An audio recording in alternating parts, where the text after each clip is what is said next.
ठीक है जावेद साहब, नवीद साहब ने तो बहुत वाज़ेह तौर पर कह दिया हुकूमत में ऐसी कोई जमात नहीं है जो रह जाती है, इत्तेहाद है 13 जमातों का। आप मुझे ये बताएं, कुछ ऐसे लोग भी होते हैं जो कि इक़्तिदार में लाने वाले होते हैं, जिससे कि आप इन्फ्लुएंशियल पार्टी कह सकते हैं या दूसरे अल्फाज में किंग्स पार्टी कहा जाता है, और बज़ाहिर ऐसा लगता है कि जहांगीर खान तरीन भी उसी की कोशिश कर रहे हैं और फवाद चौधरी भी कुछ ऐसा ही सोच रहे हैं। लेकिन फवाद चौधरी का माजी आपको पता ही है, पहले किस जमात में, फिर किस में, फिर PTI में, और अब किस में, क्या लगता है? देखो, पाकिस्तान की सियासी तारीख किंग्स पार्टियों से भरी पड़ी है। 1977 के बाद पहली किंग्स पार्टी बनी, उसका क्या हशर हुआ। फिर मोहम्मद खान जुनेजो की शक्ल में बनी, उसका क्या हशर हुआ। नवाज शरीफ आए, वाहिद पॉलिटिशियन है जो किंग्स पार्टी के तौर पे आए थे और अपनी पार्टी बनाकर आज तक कायम दायम है। उसके बाद क्या हुआ, काफ लीग आई, नेशनल पीपल्स पार्टी बनी, मुसावात पार्टी बनी, पैट्रियट बनी, क्या कुछ नहीं हुआ पाकिस्तान में। इवेंचुअली किंग्स पार्टी का कोई फ्यूचर नहीं है। अब दो किंग्स पार्टियां ऑलरेडी मौजूद है मैदान में, काफ लीग की शक्ल में और जहांगीर खान तरीन और अलीम खान की पार्टी की शक्ल में। एक तीसरी किंग पार्टी क्रिएट करने की कोशिश की जा रही है। अब ये इतनी 3 किंग्स पार्टी को लेके आप क्या करेंगे। ये सिचुएशन ऐसी है कि ये उन पंछियों की कहानी है जो बाहर के मौसम में आते हैं, खा पी के अपनी जेब में पेट भर के, तो जैसे ही मौसम खज़ा होता है तो किसी और तरफ चले जाते हैं। ये सारे वही पंछी हैं ना, चिकन चाउमीन या जो भी कह लें इनको, तो ये उन पंछियों की कहानी है। और दूसरा, एक always remember one thing, Pakistan की सियासत का अगले दिन का नहीं पता होता कि क्या होना है। कि 2 हफ्ते पहले जो पॉलिटिकल पार्टी पॉपुलर होगी, 2 हफ्ते बाद हो सकता है वो शर पसंद हो जाए, दहशतगर्द हो जाए, अनपॉपुलर हो जाए। ये पाकिस्तान की सियासत का डायलेमा है। और जिस तरफ आप इशारा कर रही हैं, होना उधर से ये जो होना है। लेकिन जो सिचुएशन इस वक्त पॉलिटिकल सीन पे डेवलप हो रही है, उसमें फवाद चौधरी और ये जो चाह रहे हैं कि PTI के वोट बैंक को किसी तरह काबू रखा जाए या अपनी तरफ लाया जाए, एक ऐसी पार्टी बना दी जाए जिस पे इनडायरेक्टली या खामोश इमरान खान की सपोर्ट हासिल हो सकता है ये पॉसिबल हो कि इसमें इमरान खान की साइलेंट, क्योंकि Imran Khan as a politician तो इमर्ज हुआ, हो सकता है उसकी साइलेंट अप्रूवल हो इस चीज़ को कि अपने वोटर को, अगर इमरान खान पे तो बुनियादी तौर पे अभी 2 चीज़ें आ रही हैं ना, या कोर्ट मार्शल होगा या अलकादर ट्रस्ट में ये कैसे कोर्ट मार्शल होगा ना। ये उन्होंने सिविलियन हो जाता है, इमरान खान को माइनस करना, फील्ड कोर्ट मार्शल होता है, जो भी होगा उनको माइनस करना ही करना है। ये इमरान खान उस प्रोपोजिशन पे भी काम कर रहा है। इवेंचुअली अभी बहुत ओपन सिचुएशन है, ठीक है, कुछ भी हो सकता है। ये सारे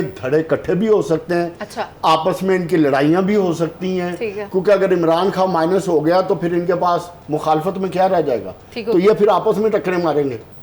ठीक है जावेद साहब, आप मुझे ये बताएं कि अदालत ने खुसूसी कमेटी को साबिक चीफ जस्टिस साकिब निसार के बेटे के खिलाफ कार्रवाई से रोक दिया है। यानी एक बार फिर से जो खुसूसी कमेटी बनाई गई थी, आप ये कह सकते हैं कि अदालत और पार्लियामान फिर से आमने सामने। देखो, मैं तो ये समझाऊं कि पाकिस्तान में बादशाहत का कानून होना चाहिए। ये अदालतें बिल्कुल ज़रूरत नहीं है, जजेस की बिल्कुल ज़रूरत नहीं है।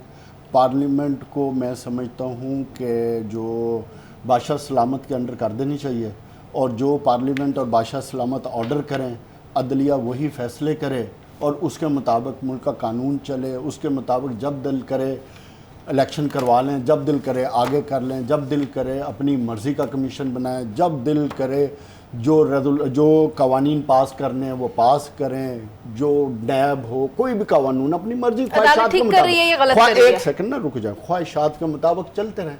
जस्टिस बाबर सत्तार के पास ये गई है बात जो आपने कही है। उन्होंने कहा कि ये किसके पास अथॉरिटी है कि 2 प्राइवेट लोगों की आप कन्वर्सेशन को रिकॉर्ड करें, और किस कानून के तहत आप 2 प्राइवेट लोगों को किस तरह बुला रहे हैं।